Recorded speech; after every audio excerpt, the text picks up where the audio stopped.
सभी शिक्षक साथियों को मेरा नमस्कार। साथियों, आपका एक बार फिर से स्वागत है आपके ही अपने YouTube चैनल टेक्निकल माथ साहब पर। साथियों, अभी कुछ दिन पहले जनपद चंदौली में पहली प्रेरणा परीक्षा हुई है, जिसमें पूछे गए प्रश्नों को हम यहाँ पर बताने वाले हैं। तो आप इन प्रश्नों को देख लें, क्योंकि अगर आपके जनपद में जब यह परीक्षा होगी तो हो सकता है ये प्रश्न पूछे जाएंगे। पहला प्रश्न है, ध्यानाकर्षण शिविर कितने दिन का होता है? तो इसका सही आंसर है 50 दिन का। ध्यानाकर्षण शिविर 50 दिन का होता है। ध्यानाकर्षण शिविर और आधारशिला शिविर, फाउंडेशन लर्निंग शिविर, ये दोनों 50-50 दिन के होंगे। तो इसका सही आंसर है 50 दिन।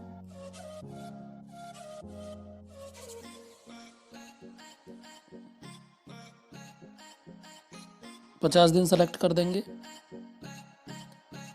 प्रेरणा लक्ष्य को कब तक हासिल करना है? तो प्रेरणा लक्ष्य को मार्च 2023 तक हासिल करना है। अब इसकी समय सीमा बढ़ा दी गई है कोविड की वजह से। तो यहाँ पर सही आंसर है मार्च 2023 तक।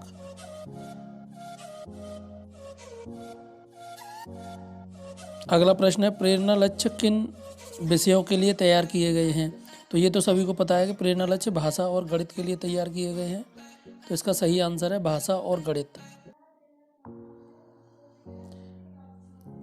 प्रेरणा सूची में कक्षा 1, 2, 3 के लिए कितने लर्निंग आउटकम यानी दक्षताएं दिए गए हैं? तो इसका सही आंसर है 14 दक्षताएं।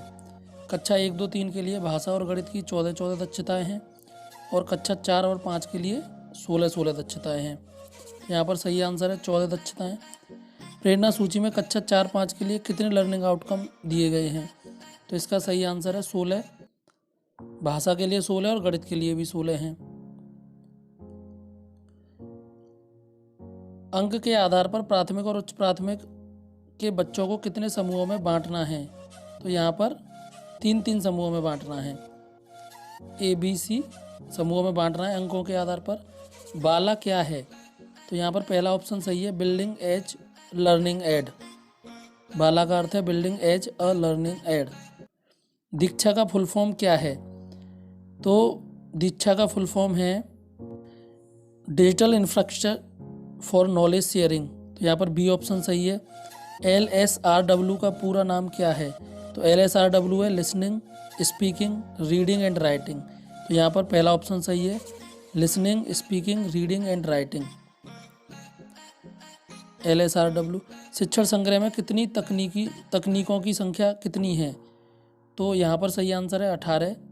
शिक्षण संग्रह में 18 तकनीक दी गई हैं। एक शिक्षक के लिए स्व मार्गदर्शिका कौन सी पुस्तक होती है? तो यहाँ पर सही आंसर है शिक्षण संग्रह। शिक्षण संग्रह शिक्षक के लिए स्व मार्गदर्शिका है। गतिविधियाँ कितने प्रकार की होती हैं? तो गतिविधियाँ 4 प्रकार की होती हैं। एक अध्यापक का सफ़रनामा के लेखक कौन हैं?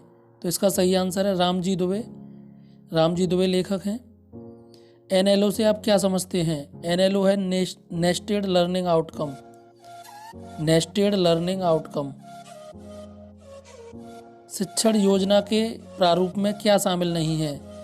तो शिक्षण योजना के प्रारूप में विशिष्ट उद्देश्य शामिल नहीं है। इसका सही आंसर है विशिष्ट उद्देश्य। M112 कोड का तात्पर्य है। तो यहाँ पर M हो गया मैथमेटिक्स, 1 क्लास हो गई और 12 दक्षता हो गई। तो इसका सी ऑप्शन सही है, गणित में कक्षा 1 की 12वीं दक्षता। गणित में कक्षा 1 की सीखने की चक्रीय सिद्धांत में निम्न में से क्या सम्मिलित नहीं है? तो यहाँ पर पढ़ना सम्मिलित नहीं है। ERAC जो आपने सुना है, E एक्सपीरियंस, AR रिफ्लेक्शन। सहज पुस्तक किस कक्षा के बच्चों के लिए विकसित की गई है? तो सहज 1, 2, 3 के लिए विकसित की गई है। तो इसलिए यहाँ पर ऑप्शन ए सही है। समर्थ ऐप किस प्रकार के बच्चों से संबंधित है? तो समर्थ ऐप जो है वो दिव्यांग बच्चों से संबंधित है। समृद्ध मॉड्यूल संबंधित है। तो समृद्ध मॉड्यूल रिमीडियल क्लास से संबंधित है। अटेंडेंस स्क्वायर्ड संबंधित है। तो ये विद्यालय में बच्चों की उपस्थिति से संबंधित है। विद्यालय में बच्चों की उपस्थिति से। निम्न में से कौन से आईसीटी संसाधन विद्यालय में प्रयोग नहीं लाए जाते हैं? तो इसका सही आंसर है पेजर। पेजर नहीं लाए जाते हैं। यहाँ पर इसका सही आंसर है पेजर, बाकी सब लाए जाते हैं। प्रोजेक्टर। लर्निंग गैप का आशय है, तो लर्निंग गैप का क्या आशय है? तो लर्निंग गैप का आशय है अपेक्षित लर्निंग स्तर व वास्तविक लर्निंग स्तर में अंतर। तो यहाँ पर ऑप्शन सी सही है। फाउंडेशन लर्निंग शिविर में कौन सी कक्षाएं शामिल हैं? तो कक्षा 1, 2, 3 शामिल हैं फाउंडेशन लर्निंग शिविर में, और इसकी जो समय सारणी होगी वो 50 दिन की होगी। एकीकरण के सिद्धांत पर कौन सी शिक्षा आधारित है?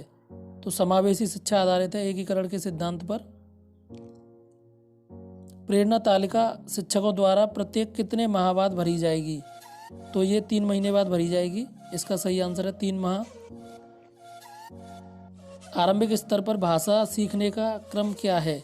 तो आरंभिक स्तर पर भाषा सीखने का क्रम है लिसनिंग, स्पीकिंग, रीडिंग, राइटिंग। सुनना, बोलना, पढ़ना, लिखना। तो यहाँ पर ऑप्शन डी सही है, सुनना, बोलना, पढ़ना, लिखना। गणित सीखने सिखाने का क्रम है, गणित सीखने सिखाने का क्रम है ELPS, एक्सपीरियंस, लैंग्वेज, सिंबल और पिक्चर। अनुभव, भाषा, चित्र, संकेत। सीखने की प्रक्रिया किस चरण से होकर गुजरती है? तो ये ERAC वाला है। अनुभव, चिंतन, अनुप्रयोग, समेकन।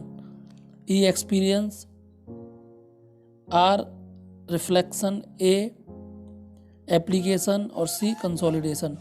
अनुभव, चिंतन, अनुप्रयोग, समेकन। डी ऑप्शन सही है यहाँ पर।